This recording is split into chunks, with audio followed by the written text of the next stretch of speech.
अस्सलामुअलैकुम। इस वक्त मेरे हाथ में pocketable size mini LED rechargeable lights हैं। अगर आप अपने वीडियो कंटेंट क्रिएशन गेम को नेक्स्ट लेवल पे लेके जाना चाहते हैं तो सिर्फ ये दो लाइट्स ही आपके लिए काफी हो जाएंगी। इन दोनों लाइट्स में डिफरेंस क्या क्या है और आप इनके साथ क्या क्या काम कर सकते हैं, तो ये है इसका फर्स्ट वर्जन जिसमें आपको मिलते हैं warm and cool colour with different moods. आप जो भी मूड यूज करना चाहें, आप जो भी कलर टोन यूज करना चाहें इजीली कर सकते हैं और डिफरेंट टाइप के फंक्शंस भी मौजूद हैं। और इसके बाद ये सेकंड वर्जन जो कि आरजीबी लाइट है। इस लाइट में आपको आरजीबी कलर्स के साथ साथ वाइट, वार्म, कूल और हर तरह के कलर्स मिल जाते हैं। अब सिर्फ इन दो लाइट्स के साथ आप अपनी कंटेंट क्रिएशन गेम को नेक्स्ट लेवल पे कैसे लेके जाएंगे उसको जरा देखें। आप अक्सर लोगों की वीडियोस में यहाँ साइड पे या बैकग्राउंड पे डिफरेंट टाइप के कलर्स देखते हैं। उन वीडियोस के बैकग्राउंड और माहौल को इन्हीं लाइट के जरिए अमेजिंग बनाया जाता है। आप जो भी कलर यूज करना चाहें इजीली कर सकते हैं और डिफरेंट टाइप के मूड्स भी इसमें मौजूद हैं। और सेम ऐसे ही अगर आप अपनी वीडियो के बैकग्राउंड को अमेजिंग बनाना चाहें तो ये देखें, आप अपने बैकग्राउंड पे जो भी कलर यूज करना चाहेंगे आप इजीली कर सकते हैं। और ये है इन स्टूडियो प्रोफेशनल यूज में इनका रिजल्ट। आप जैसा चाहे कलर यूज कर लें, जो चाहे आइडिया यूज कर लें,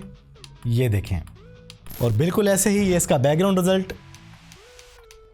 दैट्स इट। इट मीन्स कि इस सिंपल और आरजीबी दोनों लाइट्स को आप अपने किसी भी तरह के यूज के लिए बेफिक्र होकर इस्तेमाल कर सकते हैं। हर तरह की एनवायरनमेंट, हर तरह के बैकग्राउंड, हर तरह के कलर के लिए सिर्फ ये दो लाइट्स ही आपके लिए फेयर इनफ होंगी। अब अगर बात करें इनके बाकी फंक्शंस और बिल्ड क्वालिटी के बारे में, इनमें आपको मिलती है 2000 mAh की बैटरी जिसकी वजह से आपको मिलता है 90 मिनट्स का तगड़ा बैटरी बैकअप। और अगर आप चाहते हैं कि बैटरी बैकअप ज्यादा मिले तो आप इसे कम इंटेंसिटी पे यूज करें। बॉक्स में आपको मिलता है एक ट्राइपॉड होल्डर, एक टाइप सी चार्जिंग केबल और एक फोन होल्डर। लाइट की बैक पे आपको कंप्लीट कंट्रोल पैनल मिलता है, type C charging port, power button, function button और इंटेंसिटी बटन्स। इस लाइट का यूज इंतहाई आसान और इजी है। सिंपली अपनी मर्जी का फंक्शन चूज करें, उसके बाद अपनी मर्जी की इंटेंसिटी सेट करें, ऑन ऑफ करना चाहे तो इजीली ऑन ऑफ कर लें। बिल्ड क्वालिटी, डिजाइन और फिनिश लाजवाब है। इंतहाई लाइट वेट और कॉम्पैक्ट साइज में है। इस सिंपल लाइट में आपको सिर्फ व्हाइट, कूल और वर्म कलर मिलते हैं, जबकि इस आरजीबी लाइट में आपको तमाम आरजीबी कलर्स के साथ साथ व्हाइट, कूल और वर्म कलर्स भी मिल जाते हैं। और अगर दोनों लाइट्स का कॉम्बिनेशन हो जाता है तो समझ लें आपकी वीडियो होगी वायरल। लाइट की इंटेंसिटी आपके सामने है। ट्राइपॉड या मोबाइल के साथ वर्टिकल, हॉरिजॉन्टल जैसे चाहे बेफिक्र होकर यूज करें। ऑनलाइन ऑर्डर के लिए व्हाट्सएप करें या फिर विजिट करें cmshop.pk। और अगर फिजिकली हमारी आउटलेट पे आके शॉपिंग करना चाहते हैं तो एड्रेस में स्क्रीन पे मेंशन कर रहा हूँ। और प्लोकामा की ये अमेजिंग लाइट्स आपको मिलती हैं cmshop.pk पर मार्केट के हिसाब से सबसे कम रेट में, जिसमें सिंपल लाइट आपको मिलेगी सिर्फ 2750 में और ये आरजीबी लाइट आपको मिलेगी सिर्फ 3250 की अमेजिंग प्राइस में। और जिस तरह हमने अपनी गुज़िश्ता वीडियो में अनाउंस किया, इन लाइट्स को ऑर्डर करने पर भी आपको मिलेगी आपके फोन के मॉडल के मुताबिक 3D premium skin as a gift. तो स्टॉक लिमिटेड है, देर हरगिज ना करें। व्हाट्सएप नंबर और साइट का लिंक डिस्क्रिप्शन में दे दिया है। अभी ऑर्डर करें अपनी ये वाली लाइट, ये या फिर दोनों लाइट्स, इससे पहले कि दोनों का स्टॉक निकल ले। आज की इस वीडियो में इतना ही। वीडियो पसंद आई तो वीडियो को लाइक और शेयर कर दें। चैनल पर पहली बार आए हैं तो चैनल को सब्सक्राइब कर लें, बेल आइकन पे क्लिक कर लें। जिंदगी रही तो फिर से मुलाकात होगी। अस्सलामुअलैकुम।